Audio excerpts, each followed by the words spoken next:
नमस्कार दोस्तों। राजस्थान में हो रहे 7 विधानसभा सीटों के उपचुनाव का प्रचार अब अपने अंतिम दौर में पहुंच गया है, लेकिन अंतिम दौर में पहुंचने के साथ ही अब शब्दों की मर्यादा खो चुकी है और अपने प्रतिद्वंदियों को लेकर जिस तरह की भाषा का प्रयोग किया जा रहा है, राजस्थान में इस तरह की भाषा पहले कभी भी नहीं रही है। और सबसे बड़ी बात है कि इस भाषाई स्तर की शुरुआत भी कांग्रेस से हुई और अभी तक भी लगातार कांग्रेस के नेता इस तरह की भाषा का उपयोग कर रहे हैं। यह उपयोग खींवसर से शुरू हुआ, झुंझुनू पहुंचा और देवली उनियारा तक इसी भाषा का उपयोग लगातार चल रहा है। और देवली उनियारा तो ऐसा स्पॉट बन गया इस विधानसभा उपचुनाव का, ऐसी विधानसभा सीट बन चुकी है जिस पर एक युवा लड़का चुनाव लड़ने क्या आया, कांग्रेस की नींदें हराम हो गई।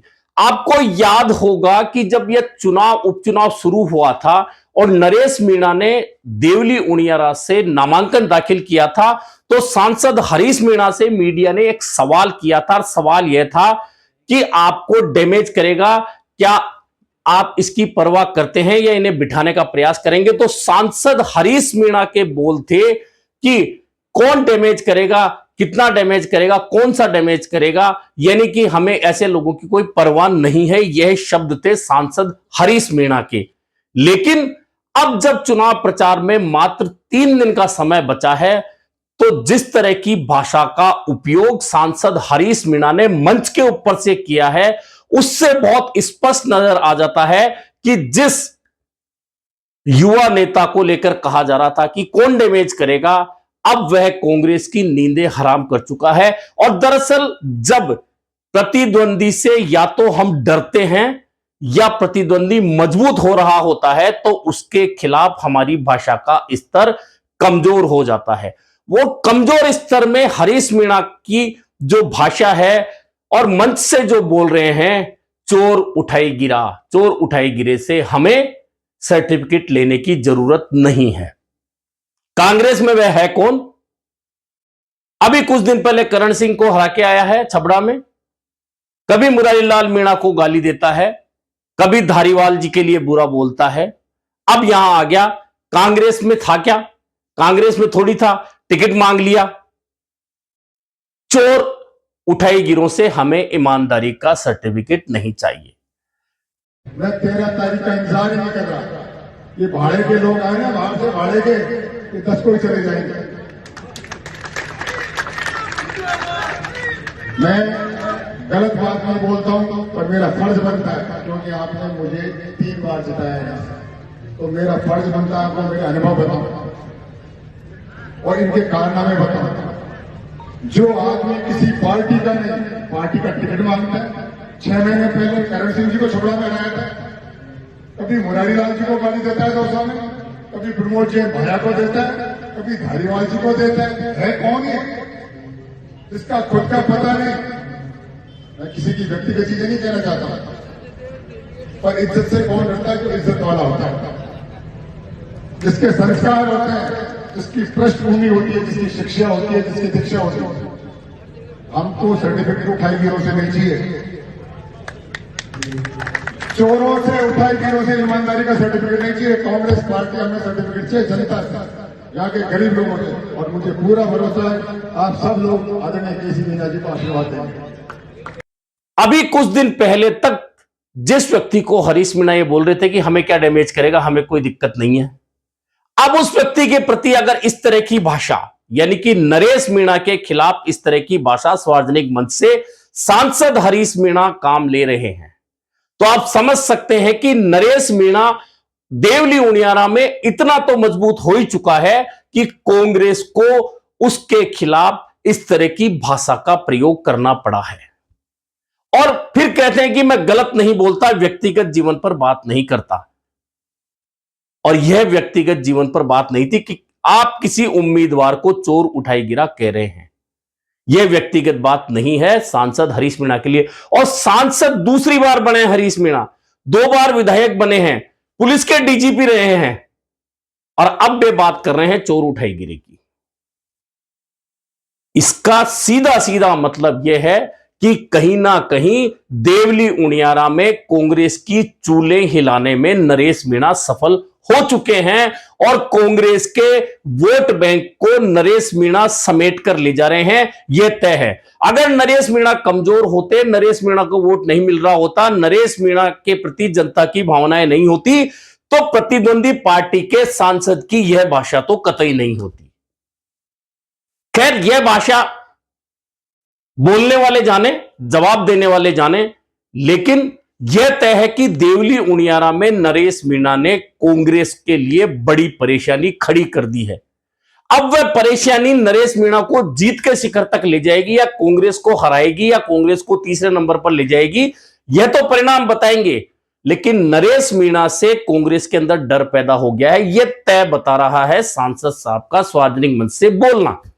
अब इससे भी मजेदार बात कि सांसद तो कह रहे हैं कि कांग्रेस में यह है क्या, बिल्कुल सही कह रहे हैं कि नरेश मीणा कांग्रेस में कुछ नहीं है। तो फिर इधर प्रदेश कांग्रेस की तरफ से एक पत्र जारी होता है और उन्हें पार्टी से निलंबित कर दिया जाता है। जब वे कांग्रेस में कुछ है ही नहीं तो निलंबित किस बात का कर रहे हैं। उधर पार्टी महासचिव का पत्र आता है कि नरेश मीणा को इमीडिएट इफेक्ट से बर्खास्त किया जाता है क्योंकि वे उपचुनाव में पार्टी प्रत्याशी के खिलाफ चुनाव लड़ रहे हैं। तो जब पार्टी में कुछ है ही नहीं, सांसद खुद कह रहे हैं कि नरेश मीणा पार्टी में कुछ है ही नहीं, तो फिर निलंबित किसे कर रहे हैं, क्यों कर रहे हैं नरेश मीणा पार्टी में जब कुछ है ही नहीं। तो इसका मतलब बहुत साफ है कि नरेश मीणा का असर कांग्रेस के दिल दिमाग पर होने के अलावा जनता की जो आवाज आ रही है देवली उनियारा से, उसका डर कहीं ना कहीं कांग्रेस नेताओं के मन में देखा जा रहा है। और कांग्रेस नेताओं के डर का यह मन बता रहा है कि वे अपने सामने किसी और प्रत्याशी को चोर उठाए गिरा तक कह रहे हैं और कांग्रेस जो है ही नहीं, कांग्रेस में जो बंदा, उसे तुरंत निलंबित भी कर रही है। यह देवली उनियारा की पृष्ठभूमि, चुनावी पृष्ठभूमि से निकलकर आई वह आवाज है। अब दूसरी आवाज सुनिए पूर्व मंत्री डॉक्टर रघु शर्मा की। वह भाजपा के खिलाफ भाषण दे रहे हैं। जिलों को खत्म करने को लेकर उनका गुस्सा वाजिब है क्योंकि केकड़ी उनका जिला है। केकड़ी जिला अब खत्म होने जा रहा है क्योंकि वहां पुलिस अधीक्षक कार्यालय का स्टाफ हटा दिया गया, पुलिस अधीक्षक हटा दिए गए हैं। ऐसे में तय है कि चुनाव के बाद में केकड़ी जिला अब नहीं रहेगा। लेकिन इस बात का गुस्सा आना स्वाभाविक है पूर्व जनप्रतिनिधि को। लेकिन उनकी भाषा देखिए कि आप 23 तारीख छोड़िए, 13 तारीख निकल जाने दीजिए, चुनाव हो जाने दीजिए, भाजपा राजस्थान में कत्लेआम मचा देगी। बीजेपी के अध्यक्ष कह रहे हैं, मंत्री कह रहे हैं, गहलोत सरकार ने दिया बनाए लोगों के दुख दर्द को कम करने के लिए कई 125 किलोमीटर दूर गांव में बैठा हुआ आदमी जिला मुख्यालय 125 किलोमीटर, 130 किलोमीटर जब से सरकार बनी है, क्या कह रहे हैं, ये जिले तो हटाए नहीं। अरे कर्म हो नए जिले बनाने की बात करते तो समझ में आती है, लेकिन जो लकीर भी रास्ता खींच दी गई आप उसको मिटाने के लिए निकले हो। और 23 तारीख का इंतजार है, 23 का छोड़ो आप, 13 तारीख की बात कर लो। 13 को चुनाव है, 13 तारीख के बाद में ये राजस्थान में कत्लेआम करने वाले हैं। यहां लंबे लंबे भाषण देंगे। अब तक ऐसा कौन सा मौका आया है जब राजस्थान में किसी राजनीतिक दल ने चुनाव के बाद में कत्लेआम मचाया है। रघु शर्मा का जिला खत्म हो रहा है, केकड़ी, ये समझ में आता है उनका दर्द, लेकिन भाजपा कत्लेआम मचा देगी, यह बोलना। राजस्थान की राजनीति में शायद इस तरह के भाषण आपने पहले नहीं सुने होंगे। अब यह तो भाजपा है जो चुनाव आयोग जा रही है, चुनाव आयोग इस पर संज्ञान लेगा कि रघु शर्मा के खिलाफ या कांग्रेस के खिलाफ क्या कार्रवाई होती है। लेकिन कत्लेआम की भाषा रघु शर्मा बोलकर क्या जता रहे हैं, यह समझ से बाहर है। क्या कत्लेआम की भाषा बोलने से कांग्रेस के वोट देवली उनियारा में बढ़ने वाले हैं? अब ये 2 उदाहरण हो गए, 2 के अलावा अब आइए झुंझुनू विधानसभा के उपचुनाव पर। झुंझुनू विधानसभा के उपचुनाव में निर्दलीय राजेंद्र गुढ़ा जिस तरह से दम ठोक रहे हैं, जिस तरह से मुस्लिम और अनुसूचित जाति की भीड़ उनके पीछे खड़ी हो रही है, भारी भीड़ उनकी सभाओं में उमड़ रही है, उससे कांग्रेस निश्चित तौर पर परेशान है। यह परेशानी कांग्रेस नेताओं के भाषण में अब निकलकर आ रही है। ऐसा ही एक भाषण विधायक हाकम अली का एक दिन पहले सामने आया और वह भाषण आया विधानसभा की लाल डायरी से निकलकर झुंझुनू के विधानसभा उपचुनाव तक। अब हाकम अली बोलते हैं कि हम तो सोचते थे कि यह अशोक गहलोत का खास आदमी है, लेकिन जब मौका लगा तो अशोक गहलोत की लात मार दी। फिर आते हैं कि जब लाल डायरी की बात आई तो विधानसभा में मैंने वो लाल डायरी छीनी थी और जब उसने टिप्पणी की तो हमने लात मारकर विधानसभा के बाहर निकाल दिया था। और उसने कहा था कि बाहर निकलना, मैंने कहा था हाकम अली अकेला बाहर निकलेगा और तू बुला लेना अपने गुंडों की फौज को, यानी गुंडे, और हमने लात मारकर बाहर निकाला था। राजेंद्र गुडा के लिए यह बात हाकम अली कह रहे हैं। हालांकि यह इसलिए कही जा रही है, मैंने कहा जब प्रतिद्वंदी मजबूत हो जाए या प्रतिद्वंदी को वोट मिलते हो या प्रतिद्वंदी आपको नुकसान पहुंचा रहा हो तो इस तरह की भाषा निकलना स्वाभाविक है राजनीति में, जो कांग्रेस नेताओं के दिल दिमाग से निकल रही है। लेकिन एक बात बहुत तय है कि इन 7 विधानसभा सीटों के उपचुनाव में देवली उनियारा में नरेश मीणा ने जहां कांग्रेस की नींदें हराम कर दी है, वहीं झुंझुनू में राजेंद्र गुडा जितने मजबूत होते जा रहे हैं उससे कांग्रेस का वोट निश्चित तौर पर अब घूमकर किसी अन्य प्रत्याशी के खाते में जा रहा है। और जिस तरह की हवा बनती लग रही है उससे लगता है कि लंबे समय से जिस तरह से ओला परिवार ने झुंझुनू पर अपना आधिपत्य जमा रखा है कांग्रेस के अंदर, अब दिलो दिमाग में लोगों में शायद यह बात घर कर चुकी है जो राजेंद्र गुडा ने कही थी कि आप ओला परिवार को 23 बार वोट दे चुके हैं। शीशराम ओला को दिया, विजेंद्र ओला को दिया, राजबाला ओला को दिया, अब अमित ओला आपके सामने हैं। आखिरकार ओला परिवार ने झुंझुनू को दिया क्या?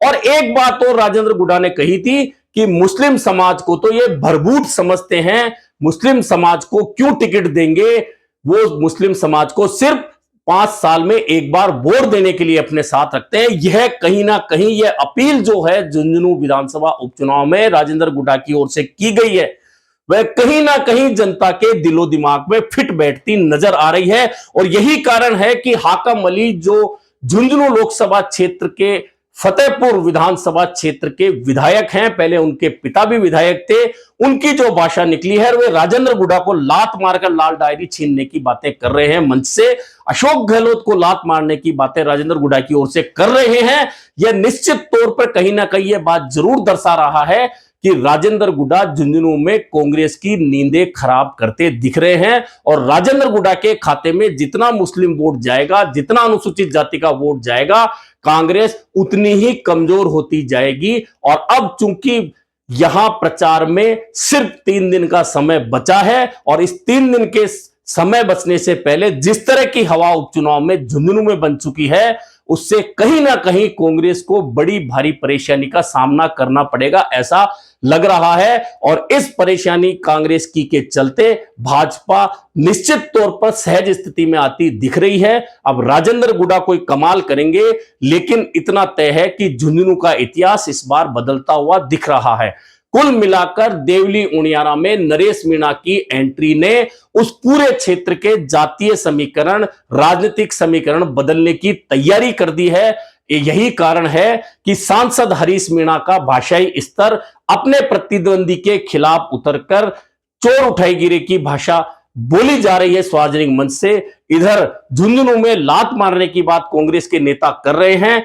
कुल मिलाकर इस चुनाव में अब अंतिम दौर से पहले जिस भाषाई स्तर का इस्तेमाल हुआ है, निश्चित तौर पर राजस्थान की मीठी बोली बोलने वाले लोगों को तो यह भाषा कतई पसंद नहीं आने वाली। लेकिन क्या यह भाषा बोलकर देवली उनियारा में कांग्रेस को होने वाले नुकसान की भरपाई हरीश मीणा करवा पाएंगे, या हाकम अली राजेंद्र गुडा को लात मारने की बात करके क्या कांग्रेस का घटता जनाधार फिर बढ़ा पाएंगे, यह देखना काफी महत्वपूर्ण होने वाला है।